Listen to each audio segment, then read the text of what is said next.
ನಮಸ್ಕಾರ ಫ್ರೆಂಡ್ಸ್, ನನ್ನ ಲಾಗಿಗೆ ಸ್ವಾಗತ. ಇವತ್ತು ನಾನು ಗಾಡಿಗೆ ಪೆಟ್ರೋಲ್ ಹಾಕಿಸಿ ಎಲ್ಲಿ ಹೊಂಟೇನಂತ ಈ ವಿಡಿಯೋದಾಗ ಹೇಳ್ತೇನೆ ಬರ್ರಿ.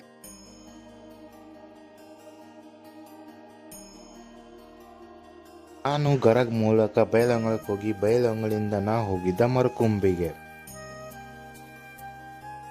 ಇದೇ ನೋಡ್ರಿ ಶ್ರೀ ಚಕ್ರ ಚಾಮುಂಡೇಶ್ವರಿ ದೇವಾಲಯ ಮರಕುಂಬಿ. ಈ ದೇವಾಲಯವು ಪ್ರಸಿದ್ಧಿ ಹಾಗೂ ಜನಪ್ರಿಯತೆಯನ್ನು ಪಡೆದಿದೆ.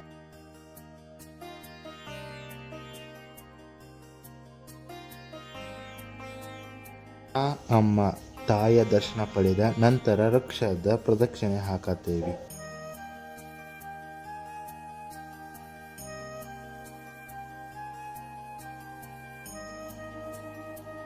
ಇಲ್ಲಿ ಜನರ ಬೇಡಿಕೆ ಮತ್ತು ಅನಿಸಿಕೆಗಳನ್ನು ಪೂರ್ಣವಾಗುವ ಸಲುವಾಗಿ ಅಕ್ಕಿ ಸೇವೆ, ಬೆಲ್ಲದ ಸೇವೆ ಹಾಗೂ ಉಪ್ಪಿನ ಸೇವೆಗಳನ್ನು ನೆರವೇರಿಸುತ್ತಾರೆ.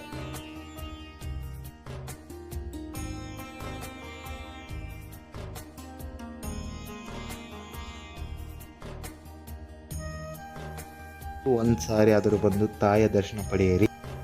ಇಲ್ಲಿ ನಿತ್ಯ ದಾಸೋಹ ಇರ್ತೈತಿ ಪ್ರಸಾದಕ್ಕಾಗಿ. ನೆಕ್ಸ್ಟ್ ವಿಡಿಯೋನಾಗ ಸಿಗೋನು. ಬಾಯ್.